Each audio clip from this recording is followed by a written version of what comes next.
senão eu esqueço.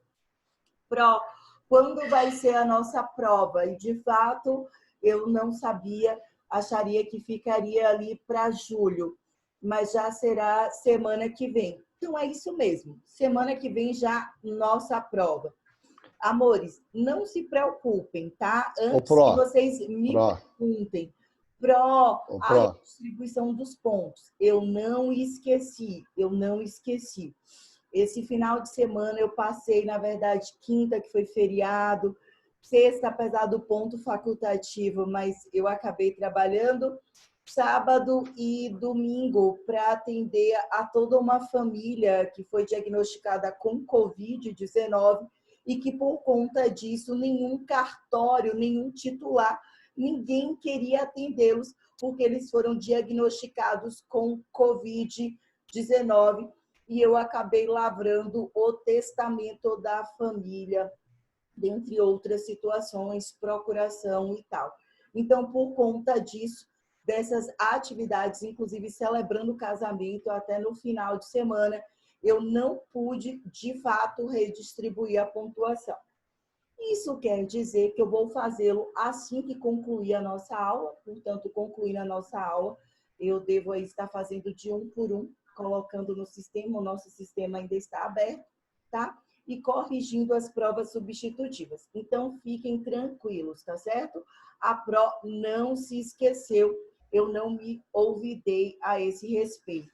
Amores, semana passada, eu não sei se vocês repararam, me parece que houve uma quedazinha de energia e por conta disso eu não consegui salvar aí todo o nosso conteúdo, né? Eu fui e voltei e o conteúdo ele corrompeu. Eu não consegui captar todo o conteúdo. Vocês devem ter observado, para quem repassou o conteúdo, que eu só consegui salvar um bloquinho de um bloquinho do outro. Então, eu vou regravar o que equivale ao bloco final, ao terceiro bloco, tá? Para quem não teve a oportunidade de assistir aquela aula, foi uma aula importante da semana passada para a apreensão do conteúdo, ok? Eu vou regravar esse bloco 3. E também porque a turminha, que foi a turminha A, eu fiquei sem acesso à internet, ok? Deixa eu ver aqui, meu povo. Tá aparecendo uma coisinha aqui na minha tela, eu não estou conseguindo.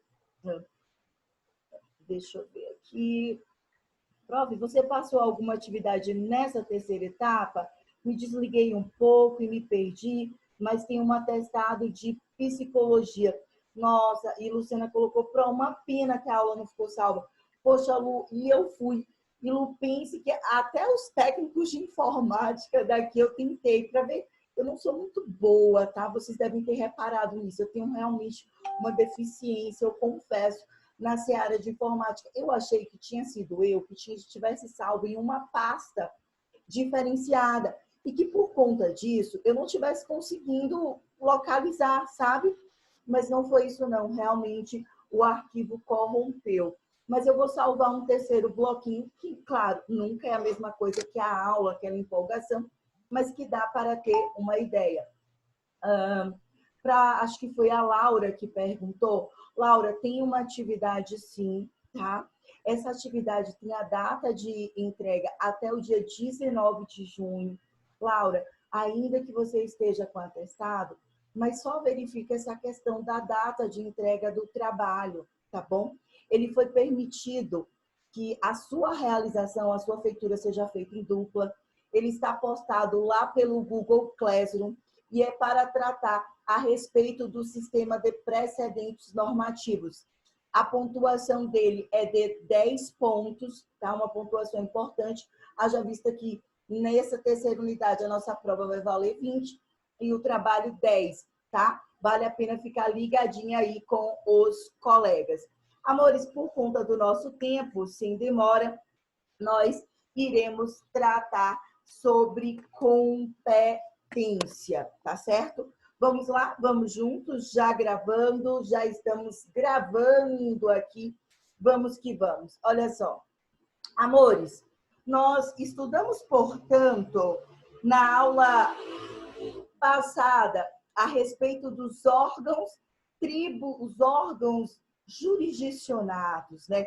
Os órgãos do Poder Judiciário. Não foi isso? Everton, Laura, Luciana, Alisson, José Nilson. Nós estudamos exatamente isso. Então, nós sabemos que lá no topo nós temos o Supremo Tribunal Federal, o Superior Tribunal de Justiça, o Tribunal Superior do Trabalho, o Tribunal Superior Eleitoral, o Tribunal Superior Militar, e a partir daí a gente vai descendo as nossas escadinhas do poder hierárquico dentro do Poder Judiciário. Tudo isso para que a gente ficasse de olho no que nós denominamos de competência. Minha pró, por que é que eu tenho que ficar de olho na competência? Amores, entender competência é entender tudo dentro do processo. Chega, arrepia. Porque a competência, ela vai se subdividir em competência absoluta. O que é a competência absoluta, minha pró? É aquela competência em razão da matéria ou em razão da função. Repito eu, a competência absoluta, presta atenção, absoluta, se subdivide em razão da matéria ou da função, e a competência relativa se subdivide entre a competência relativa e a territorial, ok? Então, e a competência relativa se subdivide entre a territorial e o valor da causa. Meu povo, me dá só um minutinho, que fica aparecendo uma propaganda muito chata aqui, e eu não consigo ficar vendo o que vocês escrevem aqui. Tivemos uma live dia 22, teremos uma live pro dia 22, só falta confirmação. Ah, José Nilson, certo, tá bom. Então, qualquer coisa, ô José, você me fala, tá bom? Porque se a gente tiver, se vocês tiverem essa live dia 22, então talvez seja provável que a nossa prova seja dia 29, né? Porque nos demais dias vocês terão provas dos outros professores, concorda? Então, a gente só teria... Eu acho que pode ser dia 26, Pro. Que não seria dia nosso calendário, né? No nosso calendário, ou no dia 29. Mas, José Nilson, você tem meu WhatsApp, tá? E daí, qualquer coisa, meu amigo, você me dá aquela confirmada, tá bom? Porque daí, ou seria sexta-feira, né? Dia 26. Mas, belezinha, tá? Ou você, ou talvez o próprio prof. Edmar devam estar falando comigo, tá certo? Então, amores, vamos lá? Nós estamos falando da competência, tá? E a competência, portanto, ela vai se subdividir em absoluta e relativa, ok? Pro, a competência absoluta. A competência absoluta, ela pode se dar em razão, da matéria, tá certo? Ou em razão da função. Em razão da matéria ou em razão da função.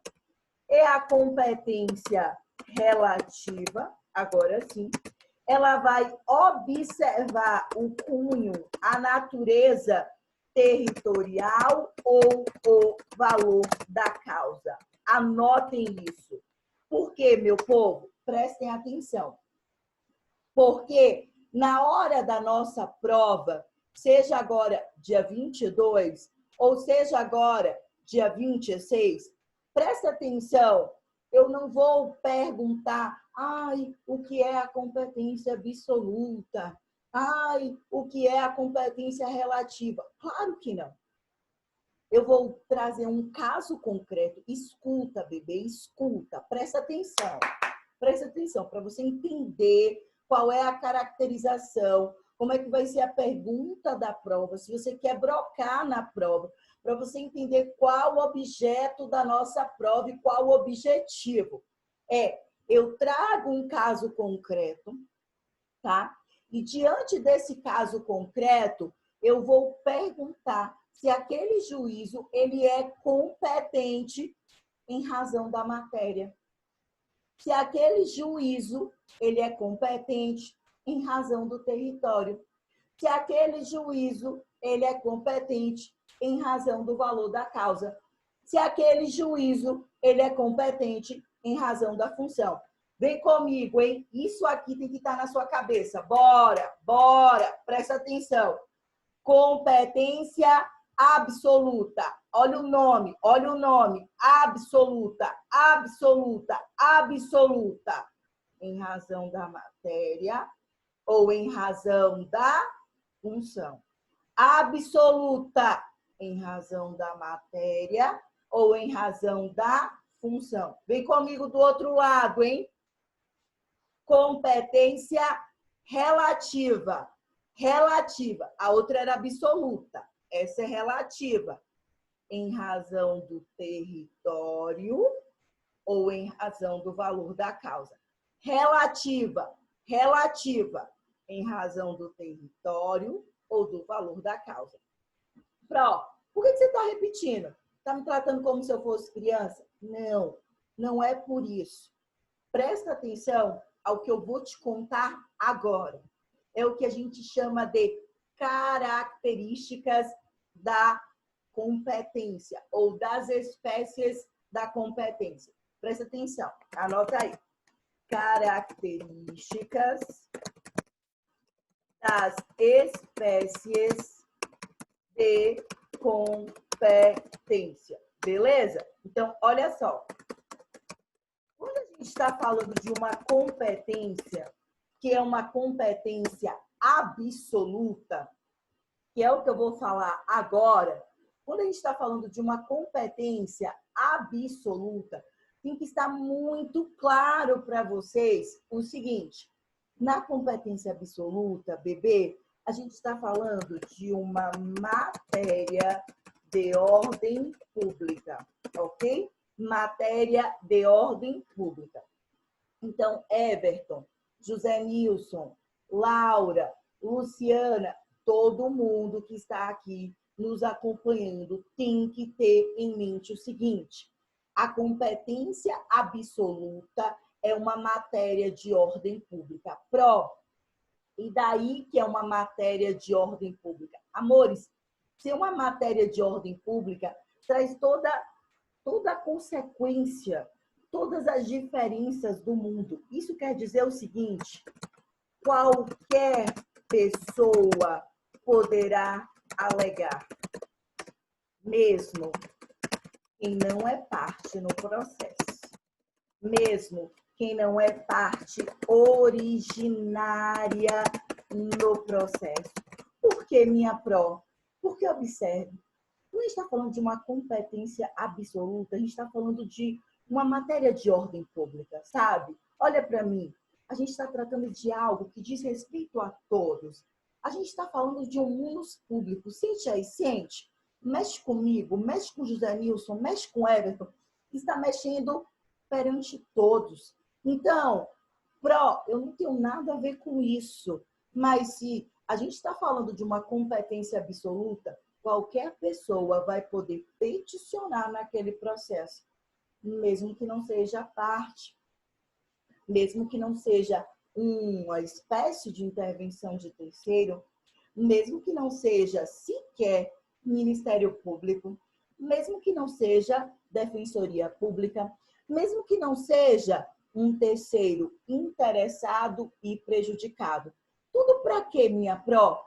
Tudo para dizer o seguinte: olha, esse juiz aí, ele é incompetente absolutamente. E eu posso alegar, sabe por quê? Porque essa matéria é uma matéria de ordem pública. Beleza?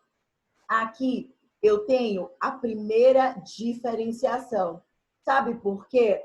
Porque quando eu estou diante da competência relativa, quando eu estou diante da competência Nossa. Quando eu estou diante da competência relativa, a gente não está diante de uma matéria de ordem pública.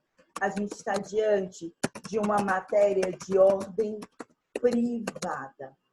Amores, na matéria de ordem privada, só a parte ré ou o Ministério Público poderá alegar a incompetência relativa.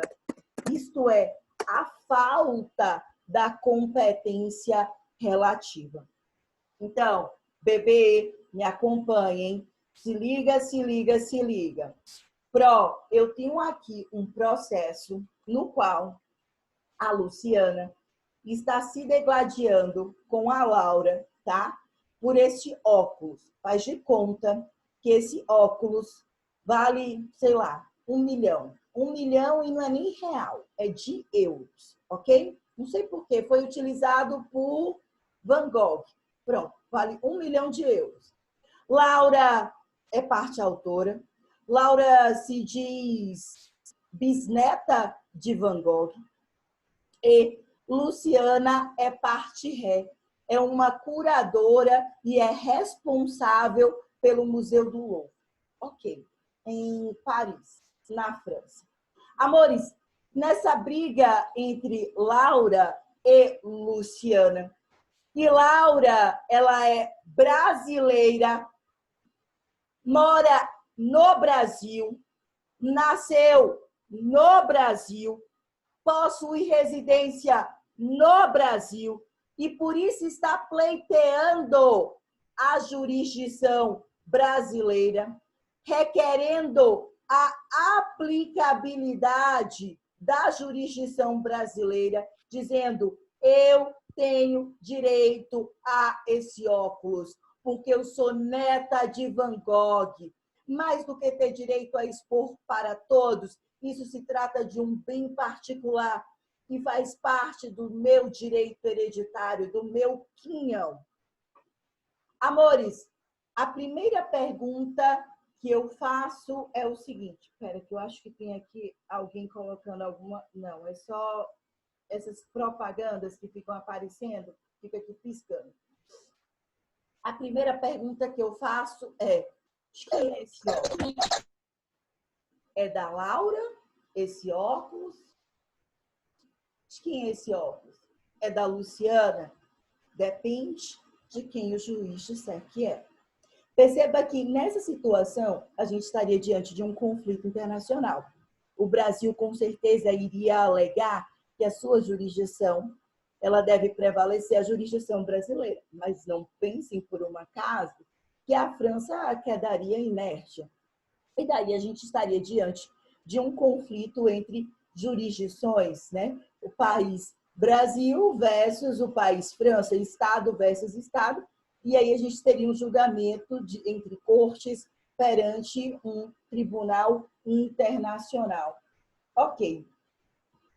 Amores, se por um acaso, ainda assim, o juiz brasileiro ele resolve ditar uma sentença para um Estado estrangeiro, aplicar uma norma brasileira para um Estado estrangeiro, perceba que qualquer pessoa poderia adentrar esse processo, mesmo sem ser parte, dizer: olha, Estado juiz, você não tem competência para isso.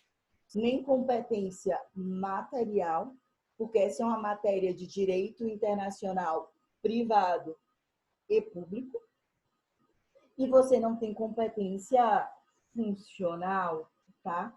Nem material e nem funcional. Em se tratando de matéria de ordem pública, é uma competência absoluta. Qualquer parte pode alegar. Esse é um exemplo.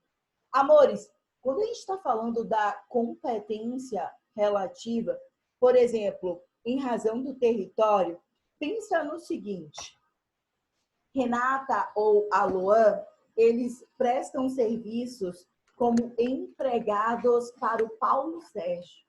Eles são secretários do Paulo Sérgio. O Paulo Sérgio possui um escritório tá certo? Aqui no nosso exemplo, em Nanuque. E o Paulo Sérgio resolve, por conta da pandemia, dispensar a Renata e o Aloan. E ele dispensa a Renata e o Aloan até com a força maior, sabe? Ele aplica até o critério da força maior, tendo que pagar as verbas trabalhistas pela metade. Ainda assim, na hora do caixa, ele não tem nada para pagar as verbas trabalhistas. Dispensa, passa-se o prazo de 10 dias, previsto ali no artigo 477, parágrafo 6º e 8º da CLT, e ele não tem o valor correspondente para pagar as verbas trabalhistas. A Renata e o Aloan não possuem outra alternativa, senão intentar reclamação trabalhista em face do Paulo Sérgio. Amores, a Renata e o Aloan, por conta da crise, acabaram se mudando para próximo da família, tá? A família aqui, no meu exemplo, fica em Porto Seguro, Bahia. Eles se mudam para Porto Seguro.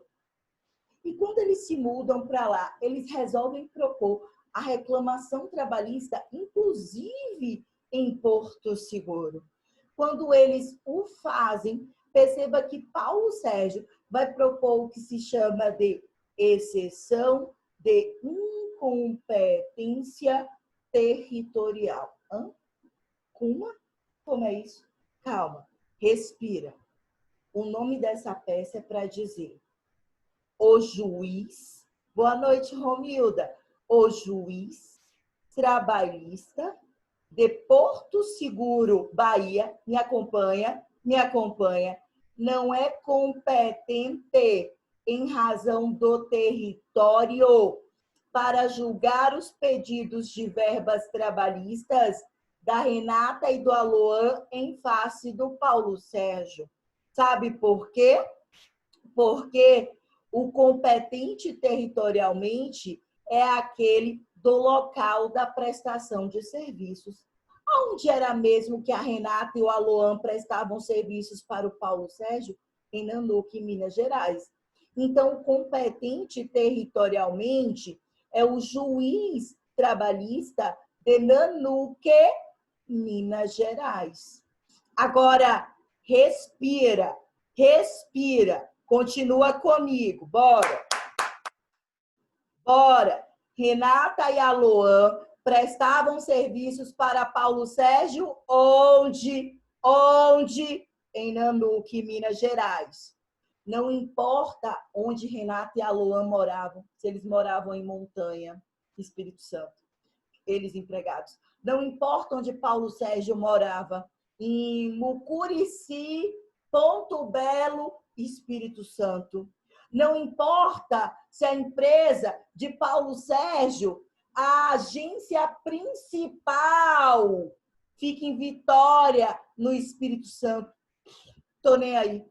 Não importa se o domicílio eleitoral de Renata e de Aloan fica em Brasília, Distrito Federal. A pergunta é: onde prestavam serviços?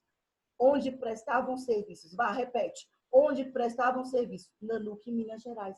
Acabou.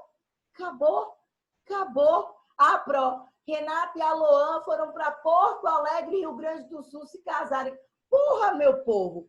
A prova pode inventar 1001 coisas. Tiveram lua de mel em Guarapari. A Renata se casou com um português em um navio holandês, teve a lua de mel no Paraguai, faleceu não sei aonde. Onde foi a prestação de serviço? Onde foi a prestação de serviço? Onde foi a prestação de serviço? Eu vou fazer a mesma pergunta. Onde foi a prestação de serviço? Acabou. Nanuque, Minas Gerais. Qual é a competência territorial? Nanuque, Minas Gerais. Beleza.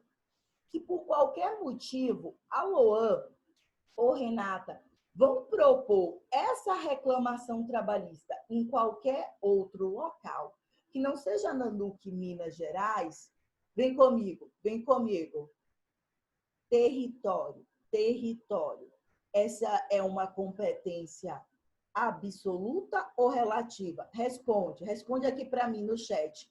Territorial. É competência absoluta ou relativa? Bora, meu povo, bora. Alisson respondeu. é relativa. Beleza. Beleza, José Nilson. Relativa. Vem comigo. Se é relativa, é matéria de ordem pública, qualquer um pode alegar. Só quem pode alegar é quem? O réu ou o MP. O réu ou o MP. O réu ou o MP. Você percebeu a diferença? Você começa a perceber a diferença? Quando a competência é relativa, só o réu ou o MP pode alegar. Vem comigo, José Nilson, vem comigo, Alisson, vem comigo, Romilda. E tem mais. Olha que gostoso. Quando é relativa, o réu e o MP só podem alegar no prazo de contestação. Percebeu? Quando é absoluta, eu posso alegar a qualquer tempo. Olha a outra diferença. Olha a outra diferença. Vou escrever aqui, hein? Distinção entre competência absoluta. E vou voltar para o exemplo. Competência absoluta pode ser alegada a qualquer tempo, beleza? Inclusive depois do trânsito em julgado, ok? Inclusive depois do trânsito em julgado. Competência relativa, ok? Só pode ser alegada na contestação, só pode ser alegada na contestação pelo réu ou MP. Só pode ser alegada na contestação pelo réu ou MP. Então, olha para mim, bebê, olha para mim, vem comigo. Olha que distinção que a gente tem. Competência absoluta. Gravou? Em razão da matéria ou da função. Competência relativa. Em razão do território ou do valor da causa. Olha que situação. Quando a competência ela é absoluta, pensa assim comigo, ó, ela é absoluta, ela é gravosa. Isso quer dizer que qualquer pessoa pode alegar, mesmo que ela não seja parte no processo. Eu posso alegar, quando ela é absoluta, a qualquer tempo, ainda que esteja em fase de recurso e ninguém tenha suscitado, ainda que esteja na etapa de execução, já na de cobrança, posso, ainda que tenha havido trânsito em julgado, sabia disso?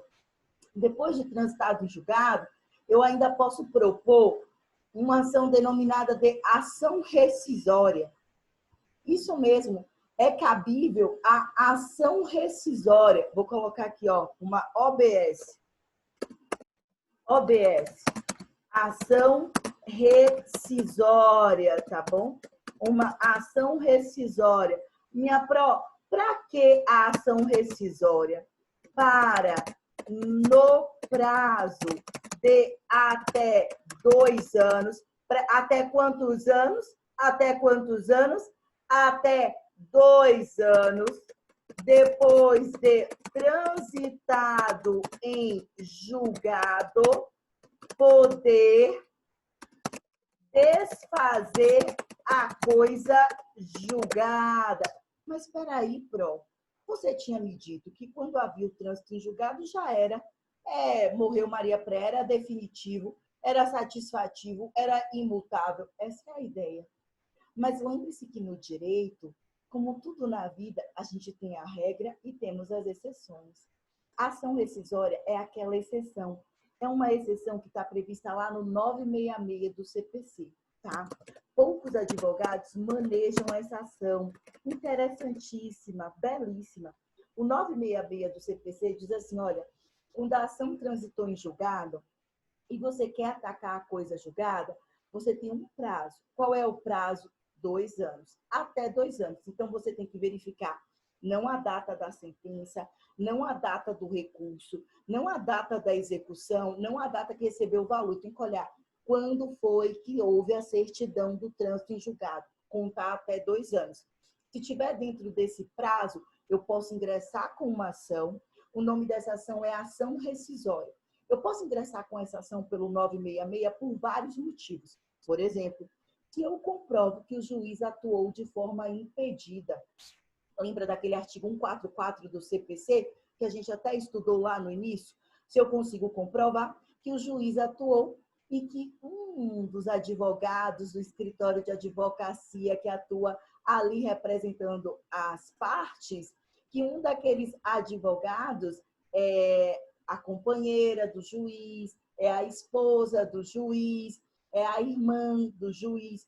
Se eu consigo comprovar que ali, como parte autora ou como parte ré, está a instituição de ensino que o juiz já lecionou ou leciona. Se eu consigo comprovar que tinham como parte ali um parentesco até o 3º grau, por linha reta ou colateral, são hipóteses de impedimento. Se eu consigo comprovar que o juiz ele era absolutamente incompetente, ele atuou. Então, perceba que o juiz atuar quando absolutamente incompetente faz com que eu consiga rescindir a coisa julgada e voltar ao status quo, ou seja, zerar, ter que começar tudo de novo. Bebê, claro que isso não é de graça, tá? Você tem um prazo para fazer isso, que é de até 2 anos, e você vai ter que caucionar o juízo, você vai ter que fazer um depósito, tá? Esse depósito equivale, tá, a 5%. Esse depósito equivale a 5% do valor da causa anterior. Ou seja, não teve um valor da causa anterior? Não teve um processo anterior, uma sentença anterior que você quer rescindir? O valor da causa anterior foi 100 mil. Pronto, eu vou pegar 5% dos 100 mil e já para começar a minha ação rescisória, vou ter que depositar 5% desses 100 mil. Por quê? É uma punição, entre aspas, porque eu estou atacando ali aquela coisa julgada. Então, amores, a competência absoluta em razão da matéria ou em razão da função. Quando eu estou falando de incompetência, é porque falta essa competência. Lembre-se que não é só a parte ré, o Ministério Público, que pode alegar a falta da competência absoluta, mas qualquer pessoa vai poder fazê-lo. Não é só no prazo de defesa, pode fazê-lo na sentença, pode fazê-lo na execução, pode fazê-lo no recurso, pode fazê-lo, inclusive, depois de transitado em julgado. Quando a gente está falando da competência relativa, isso tudo muda. Porque a competência relativa, ela prestigia a vontade das partes. Gravem isso. A competência relativa, o Fred Didier fala isso. A competência relativa prestigia a vontade das partes. O que isso quer dizer, minha prova? Que se eu, que sou uma terceira interessada, eu quero alegar, eu não vou poder. Se eu quiser alegar em sede de recurso, em sede de execução, depois que transitou em julgado, eu não vou poder. Primeiro, só quem pode alegar a falta da competência relativa é a parte ré ou o Ministério Público. Acabou, ninguém mais. Olha como restringiu. E segunda situação, eu só vou poder alegar em sede de contestação. Passou da contestação, eu não vou poder mais alegar. Percebeu como é grande, ou melhor, são distantes essas características, são distintas, melhor dizendo, essas características entre a competência absoluta e relativa? Absoluta, todo mundo pode alegar. Relativa, MP e ré. Absoluta, a qualquer tempo eu posso alegar. Ré, relativa, só até o momento da contestação. Tá claro isso, meu povo? Muito tranquilo até aqui? Amores, outra coisa muito importante, se não der tempo falar aqui, eu até falo, repito no início do bloco que vem, tá? Se não ficar claro, vocês me falam, não ficou claro, repete para mim, que é o seguinte: na competência relativa, ela tem um prazo para alegar, que é o prazo da contestação. Beleza até aí? Beleza.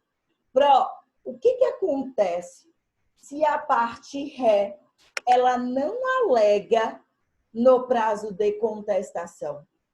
Por exemplo, Lembra que o Aloan lá, que ele foi lá para o Porto Seguro e intentou a reclamação trabalhista dele lá, e que o Paulo Sérgio, ele simplesmente ele não falou, ele não propôs a exceção de incompetência territorial para dizer que o juízo competente correto era o de Nanuque.